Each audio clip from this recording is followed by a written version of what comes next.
हम ये चाहते हैं कि जल्द से जल्द दुनिया को ये पता चले कि हम इसके असली पिता हैं।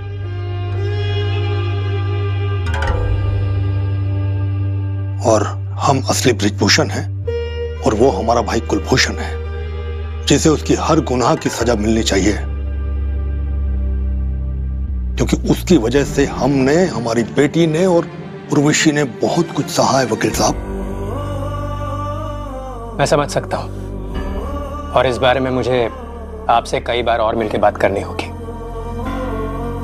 कई सारे कागज भी चाहिए होंगे। बिल्कुल, हम आपको सब कुछ देंगे, लेकिन हमने आपसे पहले भी कहा ना कि कुलभूषण हमारे भाई की वजह से हमें सब कुछ छोड़ना पड़ा था, इसलिए हमारे पास बहुत कुछ होगा नहीं। ठीक, जो भी याद है वही बताइए।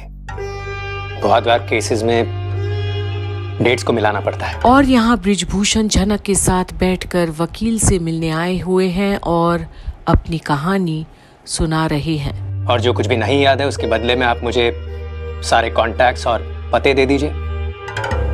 जिन भी लोगों के आप उस वक्त कांटेक्ट में थे, मैं उन सबको ट्रैक करूंगा। ठीक है। हमारे एक दोस्त हैं, वो डॉक्टर हैं, वो आश्रम चलाते हैं, वो इस केस में पूरी तरह से इन्वॉल्व रहेंगे। बाकी कुछ और भी लोग हैं, हम आपको उनके पते और एड्रेस सब दे देंगे। ठीक, तो फिर समझ लीजिए कि आज से ही आपके केस पर काम शुरू हो गया है। Thank you. वकील साहब, एक बात कहनी है आपसे। वकील साहब, हमारे पास अभी पैसे नहीं हैं,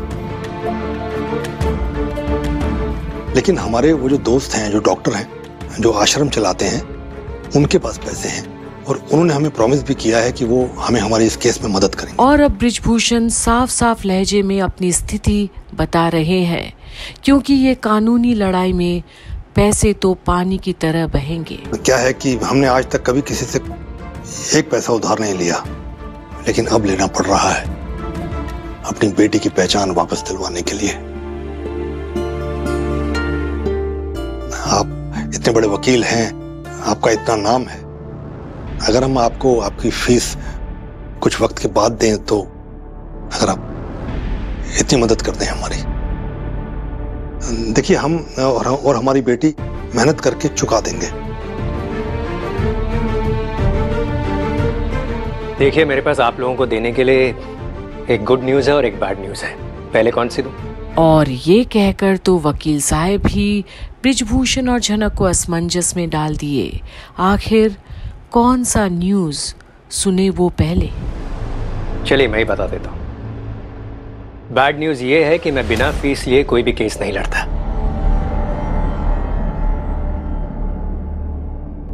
और गुड न्यूज़ ये है कि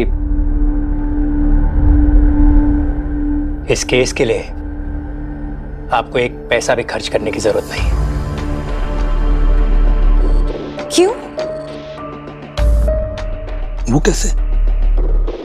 क्या है ना कि ऐसा केस मैं जिंदगी में पहली बार लड़ रहा हूं, तो मैं ये समझ लूंगा कि ये केस मुझे आपकी तरफ से एक तोहफे में मिला है। और जहां वकील की बातें सुनकर बृजभूषण और झनक दोनों ही हैरान हो जाते हैं, वहीं अब लेकिन वकील साहब, हम फिर क्या है ना कि ऐसा सच्चा केस लड़ने का मौका मुझे लाइफ में पहली बार मिला है।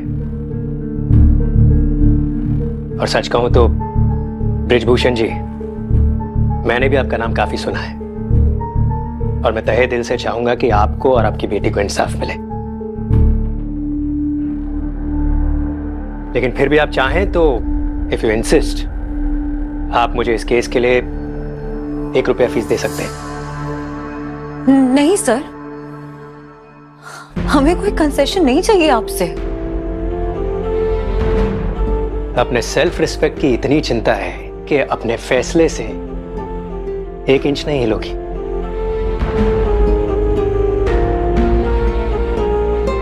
मैं ये हर किसी के लिए नहीं करता। अगर मैं कह रहा हूं कि केस में फ्री में लड़ना चाहता हूं तो प्लीज मुझे लड़ने दो।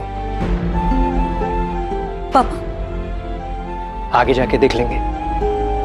क्या लेना है क्या देना है। फिलहाल केस जीतने पर फोकस करें। तो आज इतने सुंदर तरीके से वकील साहब ने जो बात को पेश किया है, तो एक बात तो तय है कि ये लड़ाई उन्हें भी लड़नी तो है, क्योंकि ये उनकी तालीम को भी दर्शाएगा कि वो कितने योग्य वकील हैं। मुझे इसके लिए आप लोगों की पूरी कोऑपरेशन चाहिए। अगर आपको लगता है कि आपकी जान को खतरा है तो अभी के अभी एक एप्लीकेशन तैयार कीजिए। हम पुलिस से सिक्योरिटी की डिमांड करेंगे। ये हर नागरिक का हक है। वकील साहब, हम डरपोक तो नहीं हैं, लेकिन अब पूरी जिंदगी पुलिस प्रोटेक्शन में तो नहीं बिताई जा सकती ना। खतरा अगर दरवाजे पर दस्तक दे रहा हो तो लड़ने के अलावा और कोई चारा रह नहीं जाता वकील साहब। Exactly, I am impressed. ऐसी ही सोच होनी चाहिए।